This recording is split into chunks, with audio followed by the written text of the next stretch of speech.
வேதம் சொல்லுகிறது. கிறிஸ்தவ வேதம் மாத்திரம் அல்ல. ஒரு பிராமண சகோதரியோடு நான் பேசிக் கொண்டிருக்கும் பொழுது சொன்னார்கள், பிரதர், இந்துக்களின் வேதமாகிய ருக்கு வேதத்தில் சொல்லப்பட்டிருக்கிறது, மனிதனுடைய ரத்தத்தின் மூலமாக சிந்தப்படுகிற பரிசுத்தமுள்ள ரத்தத்தின் மூலமாகத்தான் மனிதனுடைய பாவங்கள் மன்னிக்கப்பட முடியும் என்று இந்துக்களின் வேதமாகிய ருக்கு வேதத்தில் எழுதப்பட்டிருக்கிறது. நான் அதை வாசித்திருக்கிறேன் என்று ஒரு பிராமண சகோதரியினிடத்தில் சொன்னார்கள். எல்லா வேதங்களும் ஒத்துக்கொள்ளுகிறது. ரத்தத்தின் மூலமாக தன் பாவ மன்னிப்பு இந்த உலகத்தில் வந்து பரிசுத்தமாய் வாழ்ந்து தன் பரிசுத்தமுள்ள ரத்தத்தை சிந்தி கொடுத்த ஒரே ஒரு ஆண்டவர் இயேசு. இயேசு இயேசு மாத்திரமே. அவருடைய ரத்தம் தான் உங்களை கழுவ முடியும். வேறொரு வழி இல்லை. ஆட்டினுடைய ரத்தம் மனிதனுடைய பாவத்தை போக்க முடியாது.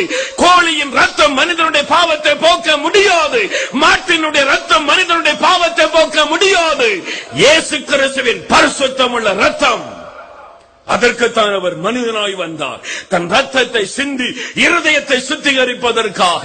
No other way.